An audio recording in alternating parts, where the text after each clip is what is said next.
ডাম্পাৰৰ দৌৰাত্মত অতিষ্ঠ হৈ শ্ৰেণীকোঠা এৰি ৰাজপথলৈ ওলাই আহিল কামৰূপৰ বংশৰৰ একাংশ শিক্ষাৰ্থী। বংশৰৰ আমদলাৰ পৰা হাজোলৈ নিৰ্মীয়মান 4 লেনযুক্ত পথেৰে প্ৰতিদিনে চলাচল কৰে শ শ ডাম্পাৰে, যাৰ বাবে অঞ্চলটোত সৃষ্টি হৈছে ধূলিময় পৰিৱেশৰ। ধূলিৰ প্ৰকোপত স্থানীয় বিদ্যালয়ত ব্যাহত হৈছে পাঠদান। তীব্ৰবেগী ডাম্পাৰৰ ভয়ত ঘৰৰ বাহিৰলৈ ওলাবলৈ এৰিছে ৰাইজে। ডাম্পাৰ চালকৰ অটপালি ৰোধৰ দাবীত প্ৰতিবাদত নামিল অঞ্চলটোৰ একাংশ শিক্ষাৰ্থী তথা ৰাইজ। বন বিভাগ আৰু আৰক্ষীক মেনেজ কৰি এইসমূহ ডাম্পাৰৰ যোগেদি অসাধু চক্ৰই অবৈধভাৱে বালি মাটি সৰবৰাহ কৰি অহাৰ অভিযোগ অঞ্চলবাসীৰ।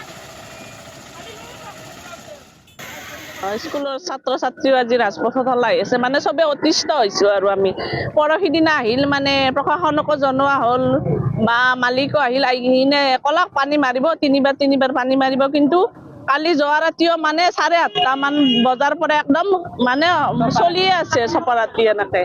আৰু প্ৰশাসনকো আমি জনালোঁ এইমাত্ৰ ফোন কৰি, তেখেতসকলে কৈছে আপোনালোকে ব্লক কৰি দিয়ক, পানী মাৰা নাই যদি। প্ৰশাসনে আমাক সেনেকৈয়ে কৈছে। আমি স্কুলত ক্লাছ কৰাৰ কাৰণে যথেষ্ট অসুবিধা পাইছোঁ, কাৰণ ডাম্পাৰবিলাকে ৰাতিপুৱাৰ পৰা মানে যিটো গতিত চলি থাকে, এই চলি থকাৰ ফলত আমাৰ বিদ্যালয়ৰ গৃহৰ ভিতৰত বালিৰে ভৰ্তি হৈ গৈছে।